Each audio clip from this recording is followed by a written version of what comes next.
அவள் பிறந்த நாளிலிருந்து அவளோட சிரிப்பும் கண்ணீரும் முதலில் புரிஞ்சவன் அப்பாதான். அவள் விழுந்தால் தூக்கி நிறுத்தி, பரவாயில்லை குட்டி, நீ முடிப்ப நியூ சொல்லும் மனிதன் அப்பாதான். சின்ன வயசில் பைக்கில் முன்பக்கம் உட்கார்ந்து மகிழ்ச்சியாய் சிரிச்சது, அப்பாவின் தலைமயிரில் ரப்பர் பெயிண்ட் போட்டது, லிப்ஸ்டிக் கொண்டு மேக்கப் போட்டது, அத்தனையும் விளையாட்டு போலதான் இருந்தது. ஆனால் அப்பாவுக்கு அந்த நினைவுகள் வாழ்க்கையின் மறக்க முடியாத பயணம் மாதிரி.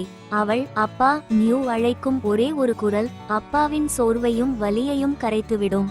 அப்பாவுக்கு அவள் எப்போவும் தேவதை.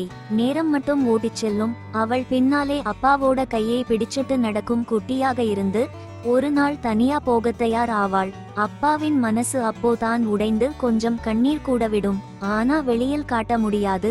நல்லா போடா நியூ தான் சொல்ல முடியும். பொண்ணு பெரிய மனசியா, ஆனாலும் அப்பாவுக்கு அவள் எப்போவும் அதே குட்டிதான். அவள் சிரிச்சா அப்பாவின் உள்ளம் நிறையும், அவள் அழுதா அப்பாவின் இதயம் நொறுங்கும். அம்மா அன்பு தெரியும், அப்பா அன்பு புரியும். அம்மா கத்துவார், அப்பா கற்றுக் கொடுப்பார். தன் மனசை மட்டுமே நம்பிக்கையாக வைத்திருக்கும் ஒரே மனிதன் அப்பாதான். இந்த உலகத்தில் மிகவும் நெஞ்சை நெருடும், மிகவும் கண்ணீர் தொறும், மிகவும் அழகான பிணைப்பு என்ன கேட்டால் அது நிச்சயமாக அப்பா பொண்ணு பிணைப்பு. உங்களுக்கு உங்க அப்பாவை ரொம்ப பிடிக்கும்னா இந்த வீடியோக்கு ஒரு லைக் போடுங்க.